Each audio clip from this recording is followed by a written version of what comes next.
애통하는 자와 즐거워하는 자라는 주제로 은혜 나누기를 원합니다. 18장 말씀은 바벨론의 멸망을 바라보는 슬픈 노래 애가의 말씀이라고 했습니다. 8절까지는 천사들과 하늘의 다른 음성이 바벨론의 멸망과 멸망당하는 이유를 애가로 불렀지요. 파멸의 이유는 음행의 진노의 포도주를 마시는 것과 죄악으로 치닫는 사치함들이라고 했습니다. 그리고 오늘 본문에서는 바벨론이 멸망당할 수밖에 없는 보다 더 확실한 이유가 있습니다. 하나님의 입장에서 보실 때에 음녀 바벨론을 100% 멸망할 수밖에 없는 이유이지요. 20절 말씀을 한번 보십시오. 먼저 20절 말씀을 보면 하늘과 성도들과 사도들과 선지자들아 그로 말미암아 즐거워하라. 하나님이 너희를 위하여 그에게 심판을 행하셨음이라 하더라 합니다. 그렇습니다. 하나님은 불의한 세상과 음부의 권세로 괴롭힘을 당하는 성도들을 위해서 세상을 심판하신다라는 말씀입니다. 음녀 바벨론을 파멸하고 음부의 권세를 영원히 멸망할 수밖에 없는 이유가 바로 여기에 있었던 것입니다. 도대체 바벨론이 얼마나 죄악이 심했길래 하나님은 이처럼 멸하실 수밖에 없었을까요? 5절 말씀에 보면 그들의 죄는 하늘에 사무쳤다라고 말씀합니다. 사무쳤다는 표현을 한국 정서로 표현한다면 뭐라고 말할 수 있을까요? 한이 맺혔다 또는 뼈에 사무쳤다라고 말하는 것이지요. 하나님이 그동안 참았지만 더 이상 참을 수 없고 뼈에 사무칠 정도로 바벨론의 죄악이 심하게 여기셨다라는 말씀입니다. 무엇 때문에 이처럼 한이 맺혔나요? 바로 사랑하는 성도들이 음료에게 당하는 고통을 차마 눈뜨고 볼 수 없었던 것입니다. 예수 그리스도의 복음을 믿는다는 이유로 성도들이 핍박을 당하고 고통과 억울한 일을 당하고 외면과 죽임을 당하는 것을 하나님은 차마 눈뜨고 볼 수 없었던 것이지요. 여러분, 음료, 세상의 모든 죄를 낱낱이 기억하시다가 하나님은 결국 때가 되었을 때에 드디어 심판을 하시는 것입니다. 바벨론 음료와 거짓 선지자, 짐승, 사단에게 가차없는 심판이며 고통스럽고 참혹한 영원한 형벌을 내리시는 것입니다. 우리 하나님은 믿음의 성도들의 아픔과 고통과 고난, 눈물을 무덤덤하게 지켜보는 분이 아닙니다. 믿음으로 살아가는 여러분의 고통을 겪고 여러분의 아픔과 세상의 외면을 그리고 억울한 일을 겪을 때에 하나님의 마음은 한없이 아픔과 한이 맺히듯이 하늘에 사무칠 정도로 안타까워 하신다는 사실입니다. 어떠한 사랑입니까? 하나님의 심장이 터지도록 가슴 어린 사랑, 가슴 저린 사랑으로 믿음의 성도들을 사랑하기 때문에 하시는 말씀이지요. 여러분이 악한 자의 간계와 시험을 이기고 담대히 믿음을 지키도록 나아갈 수 있도록 도우시고 인도하시는 것, 은혜 베푸시는 것, 이것이 바로 하나님의 사랑입니다. 때로는 우리가 믿음이 더욱 성장하도록 주님을 바라보도록 고난 중에 있는 우리에게 침묵하실 때 또한 있습니다. 사단의 시험을 용납하시기까지 합니다. 왜요? 사랑하는 성도들이 이처럼 아끼고 사랑하는 성도들이 온전히 주님만을 바라보며 살아가게 하기 위함입니다. 그 속에서 이기는 승리의 비결을 배우기 위함이죠. 은혜를 경험하기 위함입니다. 주님께 더욱 힘써 기도하고 주님의 구원과 은혜를 더욱 사모하도록 이끄시기 위함이라는 말씀입니다. 악한 자의 괴롭힘과 불의한 일을 겪게 될 때에 나보다 나를 더욱 안타까워하시는 마음으로 지켜보시는 분, 하늘에 사무치도록 긍휼을 베풀고 사랑을 베푸는 그 주님을 묵상하고 주님과 동행하는 우리 성도들이 되기를 소망합니다. 저와 여러분을 위해서 오늘 주님은 음녀 바벨론을 멸망하시겠다 선포합니다. 주님은 음녀 바벨론과 사단 짐승의 세력을 영원한 불로 심판하시고 파멸하시는 분이에요. 오늘 8절 말씀을 보면 그를 심판하시는 주 하나님은 강하신 자시다라고 말씀합니다. 아멘입니다. 주님은 강하신 왕입니다. 만주의 주여 만왕의 왕이시지요. 사단의 권세를 영원히 무찌르시는 분입니다. 우리를 고통스럽게 하였지만, 우리를 죽이려 하였지만, 죽이기도 하였지만 우리가 두려워하고 겁내고 망설일 것이 없습니다. 왜요? 오직 주님만 바라보십시오. 승리를 주시고 강하신 주님께서 우리를 이기게 하시고 견디게 하시고 인내하게 하시어서 우리의 온전한 믿음으로 주님의 영광을 바라보게 하시기 때문입니다. 강하신 주님께서 음녀 바벨론을 심판하고 멸하십니다. 우리에게 승리를 주시는 주님을 찬양합니다. 바벨론의 멸망을 보면서 주님은 정말로 슬픔과 애통으로 애가를 부르는 이들이 이제 오늘 본문에서 본격적으로 등장을 합니다. 그들은 바벨론의 멸망을 보면서 눈물 콧물 짜면서 실감나게 슬픔으로 애가를 부르고 있습니다. 이 말씀은 베드로 후서에서 말씀한 베드로가 하나님의 심판을 받는 사람들의 태도에 대해서 이야기하는 것과 너무도 흡사합니다. 베드로는 뭐라고 말합니까? 이로 말미암아 그때의 세상은 물이 넘침으로 멸망하였으되 이제 하늘과 땅은 그 동일한 말씀으로 불사르기 위하여 보호하신 바 되어 경건하지 아니한 사람들의 심판과 멸망의 날까지 보존하여 두신 것이다 합니다. 베드로의 말씀처럼 전 지구가 불사름을 당하는 심판, 경건하지 아니한 사람들의 심판과 멸망의 날까지 놔두다가 불로 하나님이 심판하는 이 말씀이 바로 오늘 바벨론의 심판과 동일한 말씀이지요. 하나님의 천사가 7번째 대접을 공중에 쏟아 부을 때에 성취되었던 심판입니다. 이런 마지막 심판의 모습을 바라보며 음녀를 따르는 자들은 대성통곡하며 애통하며 옷을 찢으며 울고 울었던 것이지요. 어떠한 애가입니까?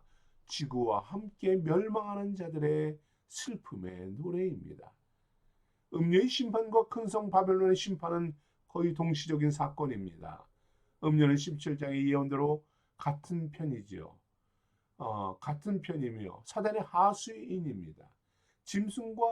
그런데 짐승과 열불에 의해서 배신당하고 심판을 받습니다.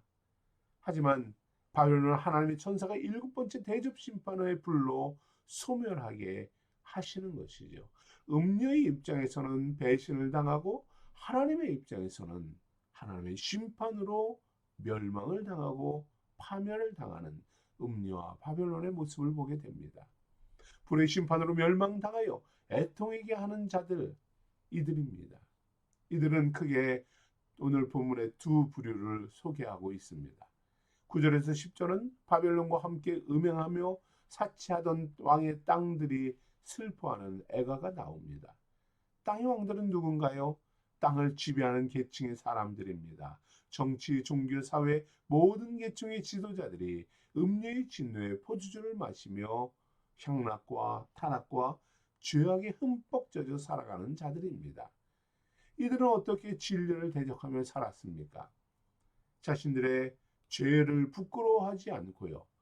또한 법적으로, 사회적으로, 문화적으로 문제가 되지 않도록 자신들에게 유리하게 만들고 합리화하고 교회와 성도들을 핍박하고 하나님의 뜻을 거역하는 멸망을 앞당긴 자들입니다.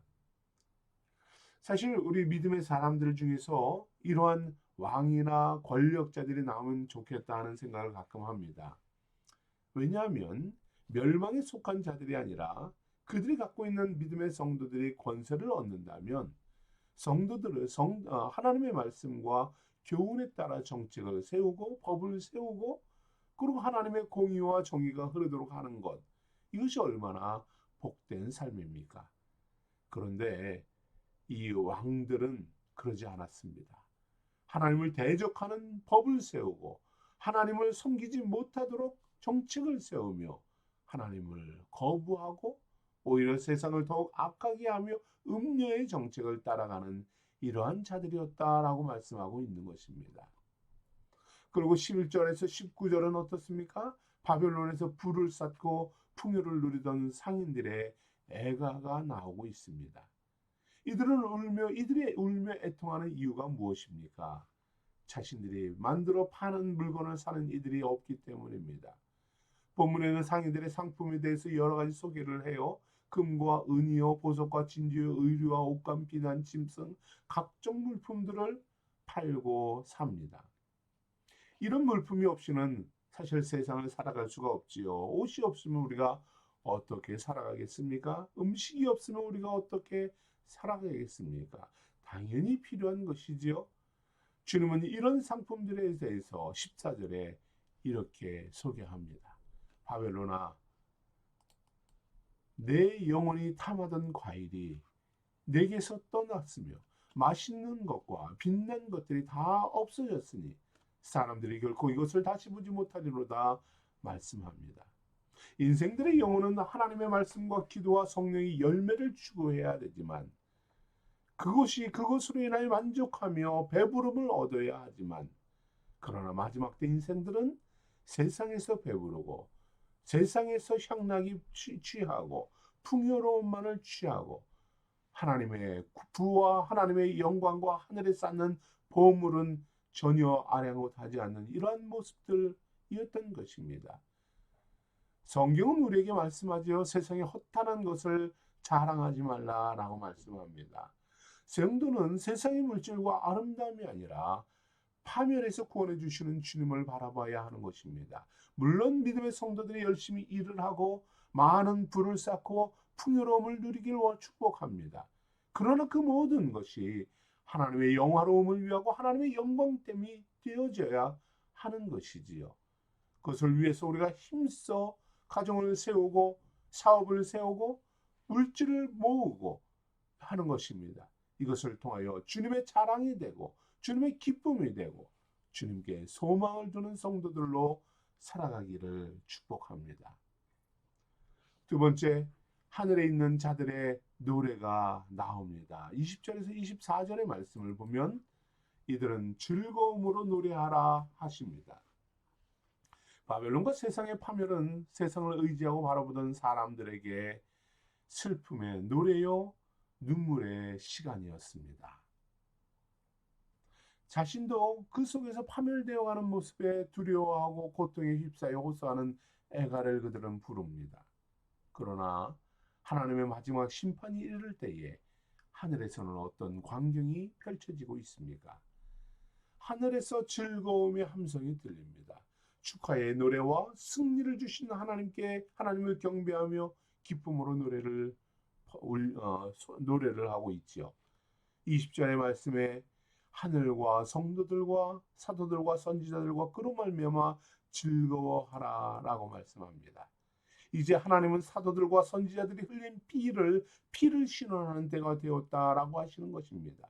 큰 성 바벨론을 불태우는 심판으로 온전히 믿음의 성도들이 당한 고충과 고난을 갚으신다, 신원하신다 말씀합니다. 한 영혼이라도 더 구원하기 원하셨건만 더 이상 회개하는 영혼이 없습니다. 모두가 하나님을 부정하고 거부하며 대적을 합니다. 갖은 방법을 동원하여 하나님을 원수로 여기는 자들입니다. 오히려 음녀 바벨론과 악한 자와 짐승에 의해 고난당하고 억울한 일을 겪는 성도들을 하나님은 이제 더 이상 참아 볼 수가 없었던 것이죠. 성도들의 아픔과 고통이 하늘에 사무치도록 힘겨워하셨고 인내하셨고 견디셨습니다. 이제 마지막 심판으로 바벨을 파멸하시는 겁니다. 악한 자의 권세를 영원한 불로 심판하시고 그를 따르는 자들도 심판하십니다. 이런 심판의 날에 구원받은 성도들에게 즐거워하라, 기뻐하라 말씀합니다. 그렇습니다. 불법적인 음료의 바벨론으로 핍박과 고통을 당하던 성도들은 이제 억울함과 고통이 중단됩니다. 하나님의 위로와 보상만이 가득하고요. 영원한 소망의 삶을 누리게 하십니다. 얼마나 기쁘고 즐겁고 감사한 일입니까? 주님 재림과 함께 휴거된 믿음의 성도들은 지상의 멸망과 심판을 바라보고 있습니다. 하늘에서 심판과 파멸을 당하는 이들을 바라보며 천국 잔치에 참여한 구원의 성도들입니다. 이제 우리에게는 더 이상 고통과 슬픔이 아니죠. 기쁨과 즐거움만이 가득합니다. 이 세상의 모든 고통과 시름과 아픔과 눈물을 잊고 씻고 잔치에 참여하는 것입니다. 하나님의 검구를 타고 유리바다와 같은 곳에서 모세의 노래와 어린 양의 노래를 부르며 하나님과 어린 양 예수 그리스도의 영광과 찬양을 돌리는 우리 모든 생수의 성도들 되기를 축복합니다. 우리 함께 기도하겠습니다.